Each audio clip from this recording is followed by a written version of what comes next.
पूनम पंडित जी इस वक्त यहाँ पर मौजूद है मुरैना में। सबसे बड़ा तस्वीर मानते हो ना कि मामा घोटालेबाज है, मामा की सरकार घोटालेबाज है, मामा की सरकार बेटियों पे अत्याचार करती है, मामा की सरकार जो गरीब है उन पे जो है जुल्म करती है। 2 दिन पहले प्राइम मिनिस्टर ऑफ इंडिया आए थे, उन्होंने कहा कि इस मिट्टी से बहुत पुराना नाता है मेरा। उनका तो बांग्लादेश से भी नाता है, वो तो बताते हैं, और उनका पाकिस्तान से भी नाता है, बिरयानी खाने बिना बुलाए जाते हैं, उनका तो हर जगह नाता है। उनका तो माँ गंगे ने भी बुलाया था, लेकिन माँ गंगे शर्मिंदा थी। डबल इंजन की सरकार मणिपुर में होने के बावजूद एन वीरेन मुख्यमंत्री से इस्तीफा नहीं लिया, 2 बेटियों को नंगा घुमाया। नरेंद्र सिंह तोमर जी ने जो किसानों पर अत्याचार किया है, दिल्ली में जो बॉर्डर पर धरना लगा हुआ था, कृषि मंत्री उनकी वजह से लगा था, ध्यान से सुनिएगा।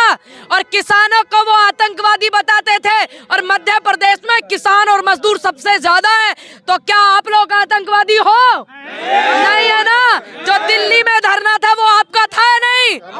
तो कृषि मंत्री तोमर जो है बोलते हैं कि आप आतंकवादी हो, क्या आप उनको वोट दिलवाओगे?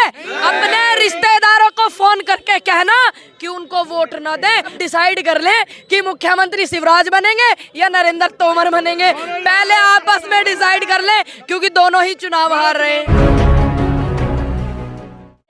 देखिए इस वक्त हम लोग मुरैना में हैं। मुरैना में पूनम पंडित जी हमारे साथ मौजूद है, क्रमांक संख्या 6 से दिनेश गुज्जर साहब के समर्थन में। क्या लग रहा है, कैसे देख रहे हैं मुरैना का भविष्य, कौन जीत रहा है मुरैना? जो हमारे किसान कांग्रेस के प्रदेश अध्यक्ष है मध्य प्रदेश से, हमारे भाई दिनेश गुज्जर जी, वो यहाँ से जीत रहे हैं। मेरी आगामी उनको बधाई शुभकामनाएं हैं, क्योंकि उन्होंने काम किया है पिछले 30 सालों से, वो लोगों के बीच में है, और यहाँ किसानों की, मजदूरों की, नौजवानों की जो लड़ाई है उसको लड़ रहे हैं। और आप उनको देखते हैं, उनका राजनीतिक कैरियर 30 साल का है, अनजान तो आप हैं नहीं उनसे। बाकी मध्य प्रदेश के लोग तो अनजान है ही नहीं, आप भी नहीं है, तभी तो आप दिल्ली से यहाँ लोकतंत्र टीवी को लेकर के आए हैं।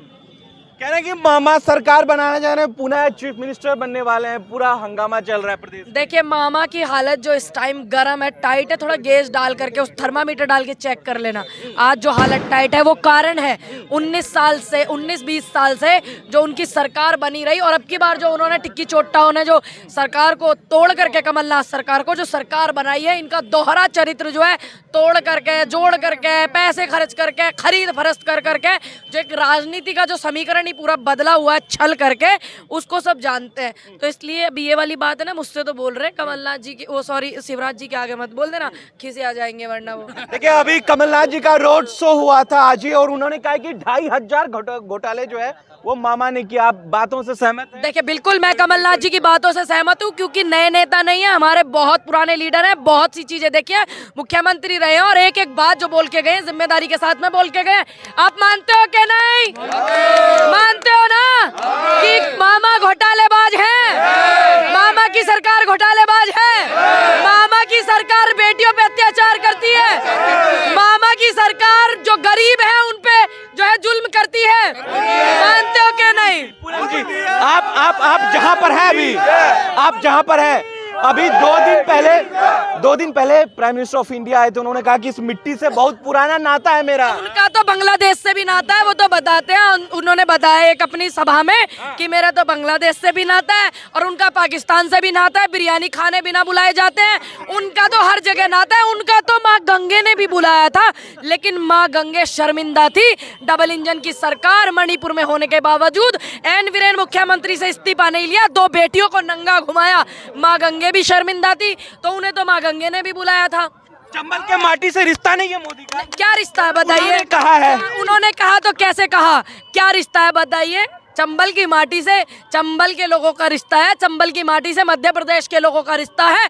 और अब से पहले कितना वो चंबल आए, कितना वहाँ के लोगों से मिले, और यहाँ 19-20 साल से उनकी सरकार है, कितना उन्होंने यहाँ के लिए विकास करा, कितना फंड दिया उन्होंने यहाँ मध्य प्रदेश के लिए, पुनर्वास तक वो नहीं करा पाए। हमारे आंदोलन के साथ ही हमारी बड़ी माँ जैसी जो मेधा पाटकर जी आज तक आंदोलन कर रही हैं, 50,000 अभी भी पुनर्वास होने हैं, वो भी नहीं हुए। मुरैना में कुछ विकास हुआ बताइए? है नरेंद्र सिंह तोमर बगल के विधानसभा से चुनाव लड़ रहे हैं, कृषि मंत्री।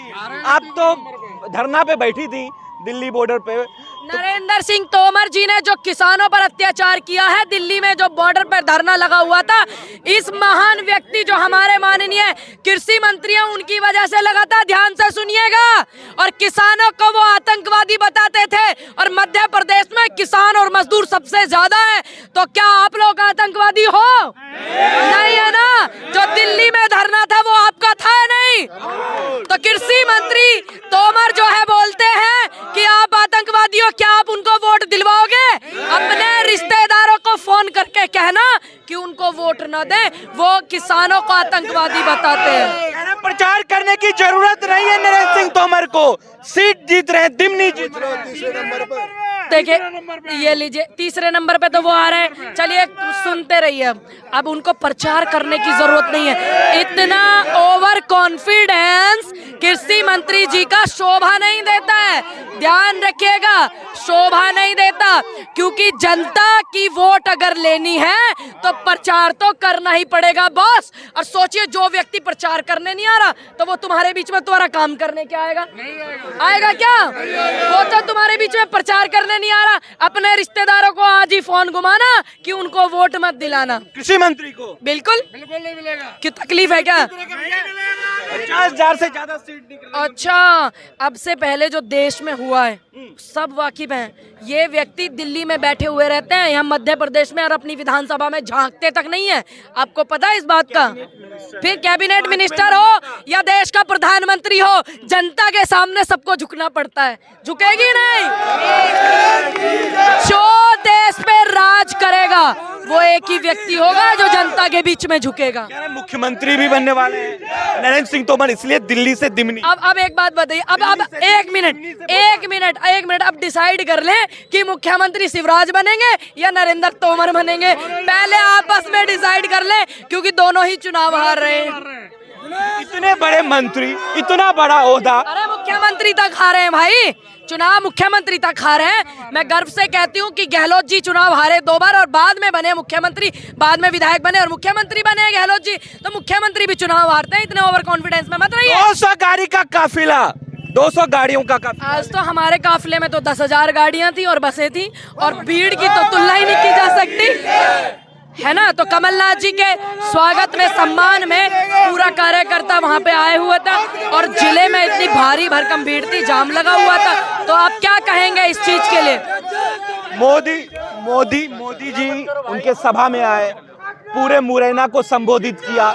फिजा नहीं बदलेगी, माहौल नहीं बदलेगा। दे के क्या गए? तुम देने की बताओ। फिजा तो वो भी बदली थी जो कर्नाटक में भी गए थे। बेटियों के बलात्कार हो गए, बेटियों को नंगा सड़क पे घुमाया गया। मणिपुर में इनकी सरकार है, एक बार बेटियों को गले लगाने गई नहीं, यहाँ चुनाव प्रचार कर रहे। शर्म नहीं आती देश के प्रधानमंत्री जी को? आती नहीं है शर्म? क्या गए वहाँ मणिपुर में? क्या गए? नहीं ना। तो जाना नहीं चाहिए। वोट नहीं बदलेगा मुरैना का। वोट पहले जरूरी है या बेटियों का सम्मान जरूरी है? आजाद भारत में सबसे काली तस्वीर इतिहास में देखी गई है मणिपुर की, ध्यान रखना। और वहां प्रधानमंत्री जी नहीं गए, वोट मांगने के लिए गए थे बस। समझ गए आप? तो बेटियां इस बात को भूलेंगी नहीं। ये हमारे भाई नौजवान साथी मध्य प्रदेश के भूलेंगे नहीं। इनको याद है कि हमारी मणिपुर की बेटी घुमाया। चंबल में अभी भी मोदी लहर बरकरार है, नरेंद्र सिंह तोमर का लहर बरकरार है। देखिए, मान लिया जाता है, मान लेते हैं, x बराबर मान लो, मैथ के स्टूडेंट रहे हैं, मान लेते हैं चंबल की नदी में, जनता में नहीं, चंबल की जो नदी है उसमें उनकी लहर बरकरार है, और वो बह करके जाएंगे। नरेंद्र सिंह तोमर की लहर भी और प्रधानमंत्री जी की लहर भी, बिल्कुल उनकी लहर बह बह करके जाएगी उस चंबल की नदी में। बड़ी बात आपने कही। बिल्कुल बड़ी बात कहते हैं और गर्व से कहते हैं। जाइए, मुकदमे हो करवा लेना, फांसी करवा ले, तब 6 सीट मुकदमा तू भी लगवा लिए। 6 सीट मुरैना की 6 सीट किस तरफ? कांग्रेस की तरफ या बीजेपी? कांग्रेस 6 सीट। देखिए, पूरे के पूरे जिला मुरैना की 6 सीटें जो हैं कांग्रेस जीत रही है, और कांग्रेस नहीं जीत रही है, ये एक कार्यकर्ता, ये नौजवान साथी, ये जनता जीत रही है यहाँ की, और मध्य प्रदेश को जीत रहे हैं, सरकार बना रहे हैं, जैसे अभी कर्नाटक में बनाई थी और हिमाचल में। लाडली योजना के जो लाभांश है उनको पक्के मकान की सौगात दी है मुख्यमंत्री जी ने। दिखाइए, आपने कवर किया? मैनिफेस्टो छोड़िए, 20 साल से मैनिफेस्टो चल रहे हैं। अगर लोकतंत्र टीवी कवर करके लेकर आया हो लाडली योजना, लाडली का मतलब पता है क्या होता है? बेटी को सजोकर सजे हुए शब्दों से लाडली बोलना। और मणिपुर में बलात्कार हो गए, नंगी बेटियों को घुमाया और तुम लाडली योजना लाते हो। लाडली योजना बाद में लेकर आते, पहले उन बेटियों को गले लगाते। यहाँ सिर्फ वोट बटोरने का जो काम कर रहे हो, ध्यान रखना मध्य प्रदेश की बेटियों। कलेक्ट्रेट, एक कलेक्टर मध्य प्रदेश की हमारी बहन जुझारू, उसके कपड़े तक खिंचवाए गए हैं यहाँ मध्य प्रदेश सरकार में। ध्यान रखना, वो बेटी इस देश की बेटी है, उसको भूलना नहीं है। एक भी शिवराज के मैनिफेस्टो पे आपको भरोसा नहीं? बिल्कुल भी नहीं है, क्योंकि ना तो उन्होंने पुनर्वास दिया और किसानों को आतंकवादी बताने का काम उनके जो यहाँ के एमएलए हैं, कृषि मंत्री रहे हैं तोमर जी, उन्होंने किया है। एक बार कांग्रेस के समर्थन में जो लोग हैं अपना हाथ उठाकर वोट जारी कर दीजिए। बीजेपी, जो बीजेपी के समर्थन में है वो भी नहीं है, कोई नहीं है यहाँ। गलत फंस गए हो बच्चे, गलत। चलिए, बहुत बहुत शुक्रिया, बहुत बहुत शुक्रिया पूनम जी। देखिए, इस वक्त पूनम पंडित जी इस वक्त यहाँ पर मौजूद है मुरैना में। सबसे बड़ा तस्वीर, दिनेश गुर्जर साहब के समर्थन में पूनम पंडित जो है इस वक्त